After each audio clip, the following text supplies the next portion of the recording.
एक पेड़ पर एक चिड़िया अपने पति के साथ रहती थी। चिड़िया सारा दिन अपने घोंसले में बैठकर अपने अंडों को सेती रहती थी और उसका पति दोनों के लिए खाने का इंतजाम करता था। वह दोनों बहुत खुश थे और अंडों से बच्चों के निकलने का इंतजार कर रहे थे। एक दिन चिड़िया का पति दाने की तलाश में अपने घोंसले से दूर गया था और चिड़िया अपने अंडों की देखभाल कर रही थी। तभी वहां पर एक हाथी मदमस्त चाल चलते हुए आया और पेड़ की शाखाओं को तोड़ने लगा। हाथी ने चिड़िया का घोंसला गिरा दिया, जिससे उसके सारे अंडे टूट गए। चिड़िया को बहुत दुख हुआ। उसे हाथी पर बहुत गुस्सा आया। जब चिड़िया का पति वापस आया तो उसने देखा कि चिड़िया हाथी द्वारा तोड़ी हुई शाखा पर बैठी रो रही है। चिड़िया ने पूरी घटना अपने पति को बताई, जिसे सुनकर उसके पति को भी बहुत दुख हुआ। उन दोनों ने उस घमंडी हाथी को सबक सिखाने का निर्णय लिया। वह दोनों अपने एक दोस्त कौवे के पास गए और उसे सारी बात बताई। कौवा बोला कि हाथी को सबक मिलना ही चाहिए।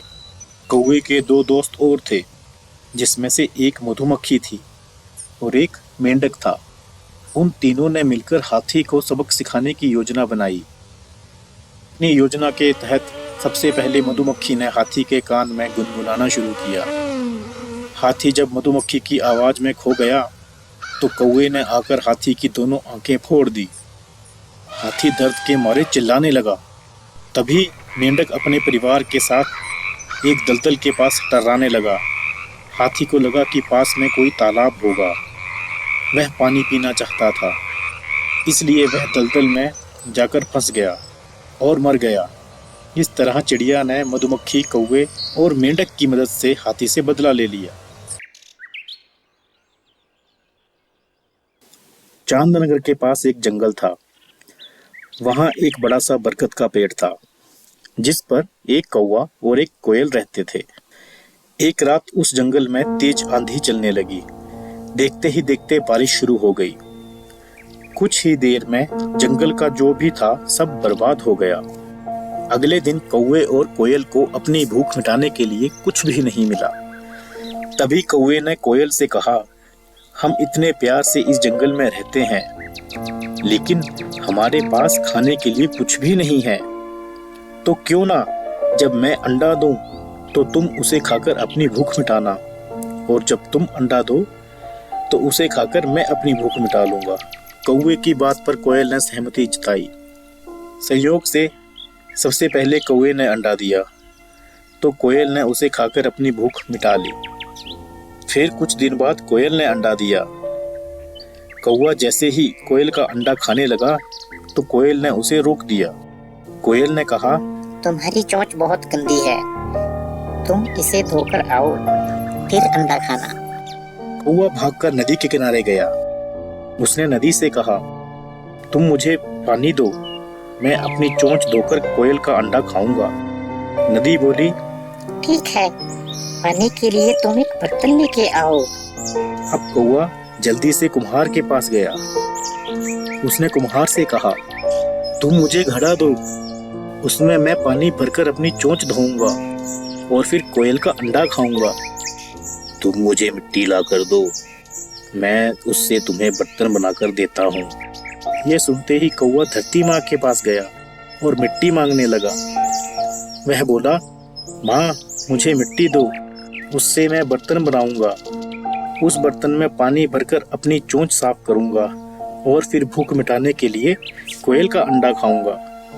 धरती माँ बोली, मैं मिट्टी दे दूंगी, लेकिन तुम्हें खुरपी लानी होगी, उसी से खोदकर जमीन से मिट्टी निकलेगी। दौड़ते हुए कौवा लोहार के पास पहुंचा। उसने लोहार से कहा, मुझे खुरपी दो, उससे मैं मिट्टी निकालकर कुम्हार को दूंगा और बर्तन लूंगा। फिर बर्तन में पानी भरूंगा, उस पानी से अपनी चोंच धोकर कोयल का अंडा खाऊंगा। लोहार ने गरम गरम खुरपी कौवे को दे दी। जैसे ही कौवे ने उसे पकड़ा, उसकी चोंच जल गई और कौवा तड़पते हुए मर गया। इस तरह चतुराई से कोयल ने अपने अंडे को कौवे से बचा लिया।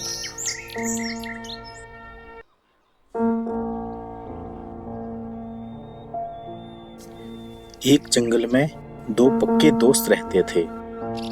एक था गीदड़, दूसरा था ऊंट। गीदड़ काफी चालाक था और ऊंट सीधा साधा था। यह दोनों दोस्त घंटों नदी के पास बैठकर अपना दुख सुख बांटते थे। दिन गुजरते गए और उनकी दोस्ती गहरी होती गई। एक दिन किसी ने गीदड़ को बताया कि पास के खेत में पके हुए तरबूज हैं। यह सुनते ही गीदड़ का मन ललचा गया, लेकिन वह खेत नदी पार था। अब नदी को पार करके खेत तक पहुंचना उसके लिए मुश्किल था। इसीलिए वो नदी पार करने की तरकीब सोचने लगा। सोचते सोचते वह ऊंट के पास गया। ऊंट ने दिन के समय गीदड़ को देखकर पूछा, तुम यहाँ कैसे? हम तो शाम को नदी के किनारे मिलने वाले थे। तब गीदड़ ने बड़ी ही चालाकी से कहा, देखो मित्र, पास के ही खेत में पके हुए तरबूज हैं। मैंने सुना है तरबूज बहुत ही मीठे हैं। तुम उन्हें खा के खुश हो जाओगे, इसीलिए तुम्हें बताने चला आया। ऊंट को तरबूज काफी पसंद था। वह बोला, वाह, मैं अभी उस गांव में जाता हूँ। मैंने बहुत समय से तरबूज नहीं खाए हैं। ऊंट जल्दी जल्दी नदी पार करके खेत जाने की तैयारी करने लगा। तभी गीदड़ ने कहा, दोस्त, तरबूज मुझे भी अच्छे लगते हैं, लेकिन मुझे तैरना नहीं आता। तुम तरबूज खा लोगे तो मुझे लगेगा मैंने भी खा लिए। तभी ऊंट बोला, तुम चिंता मत करो, मैं तुम्हें अपनी पीठ पर बैठाकर नदी पार करवाऊंगा। फिर साथ में मिलके तरबूज खाएंगे। खेत में पहुंचकर गीदड़ ने मन भरकर तरबूज खाए और खुश हो गया। खुशी के मारे वह जोर जोर से आवाजें निकालने लगा। तभी ऊंट ने कहा, तुम शोर मत मचाओ, लेकिन वो नहीं माना। गीदड़ की आवाज सुनकर किसान डंडे लेकर खेत के पास आ गए। गीदड़ चालाक था, इसलिए जल्दी से पेड़ों के पीछे छुप गया। ऊंट का शरीर बड़ा था, इसलिए वह छुप नहीं पाया। किसानों ने गुस्से के मारे उसे बहुत मारा। किसी तरह अपनी जान बचाते हुए ऊंट खेत से बाहर निकला। तभी पेड़ के पीछे छुपा हुआ गीदड़ बाहर आ गया।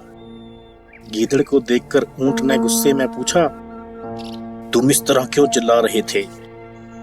गीदड़ ने कहा, मुझे खाने के बाद चिल्लाने की आदत है, तभी मेरा खाना पचता है।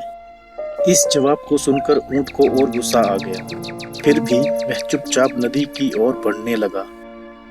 नदी के पास पहुंचकर उसने अपनी पीठ पर गीदड़ को बिठा लिया। इधर ऊंट को मार पड़ने से मन ही मन गीदड़ खुश हो रहा था। उधर नदी के बीच में पहुंचकर ऊंट ने नदी में डुबकी लगानी शुरू कर दी। गीदड़ डर गया और बोलने लगा, यह क्या कर रहे हो? ऊंट ने कहा, मुझे कुछ खाने के बाद उसे हजम करने के लिए नदी में डुबकी लगानी पड़ती है।